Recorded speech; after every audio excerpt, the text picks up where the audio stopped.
Aucun conseil que tu peux donner à la personne qui a perdu sa mère. Si toi tu n'as pas perdu, tu ne peux pas comprendre la douleur. Il faut passer par là pour comprendre. Bien aimé, il y a des personnes, pendant que je suis en train de parler, se voient un peu. Il y a certains qui disent, de quoi il parle exactement? Je vous parle de quelque chose. Amen. Je vous parle de quelque chose. Où une femme crie, elle est critiquée. Les gens parlent de ses beaux-parents, parlent de toi, on parle d'elle, elle n'enfante pas. Et la femme pleure chaque soir, elle se met à genoux et crie, et Dieu ne répond pas. Dieu a la bouche ferme. Mais qu'est-ce que tu fais quand Dieu garde le silence? Tu fais quoi? That's the question. Qu'est-ce que tu vas faire quand Dieu garde le silence? Bien aimé dans le Seigneur, vous qui êtes dans le ministère, il y a des moments comme ça que vous pouvez traverser. Ce matin, je vais vous donner une clé de ce que je suis en train de vous dire ce matin. Amen. Alléluia. Amen. Je vais vous donner une clé de ce que je suis en train de vous dire ce matin. Parce que quand Dieu garde son silence, vous savez,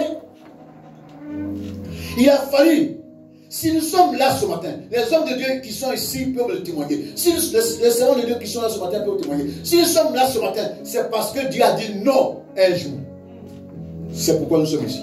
Amen.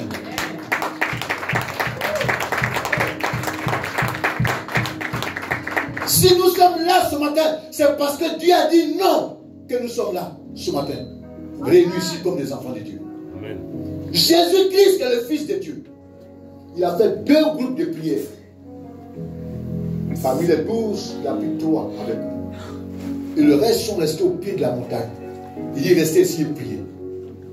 Il prend 3 personnes avec lui. Il monte à la montagne. Il dit restez ici et prier. Et lui-même, il va quelque part. Il est en train de prier. Il dit Seigneur, si cette coupe pouvait s'éloigner de moi.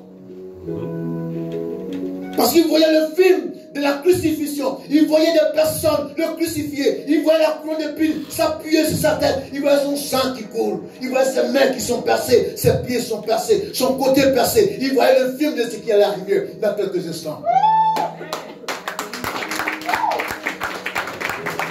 Et quand il voit cela, il va vers ses disciples. Il dit priez. Priez. Je vous en supplie, priez. Et quand il va, il dort. Ils sont endormis. Profondément endormis. Il retourne à la prière. Il dit priez. Il va prier. Seigneur, si cette coupe pouvait simplement s'éloigner de moi.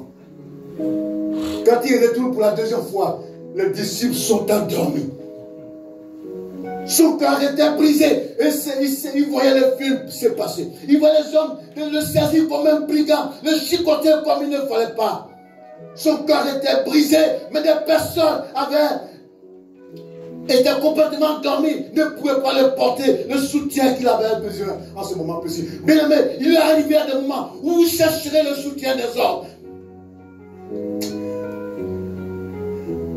Ceux même à qui vous avez fait le bien, à qui vous avez donné de votre argent pour soutenir dans une situation quelconque, cela vous fermeront la porte comme s'ils ne vous connaissaient pas parce que vous avez des problèmes.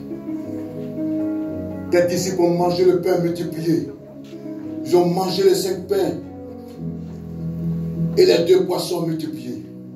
Mais ce jour, le sommeil les avait pris lorsqu'il avait besoin d'eux. Bien aimé, le plus souvent, le secours vient de l'où tu ne t'attends pas du tout. Amen. Il a fallu pour la 3e fois. Il a dit restez là, prier. Je vais encore prier. Insistez auprès de mon Père. Il va prier. Quand il revient, ils sont encore endormis. Endormis. Il dit levez-vous. C'est fini. Parce que Dieu a dit non. Tu boiras cette coupe. Dieu est destiné à cette coupe qui de la boit. Parce qu'il y a vous et moi qui devions être sauvés. Amen. S'il boit cette coupe. Amen.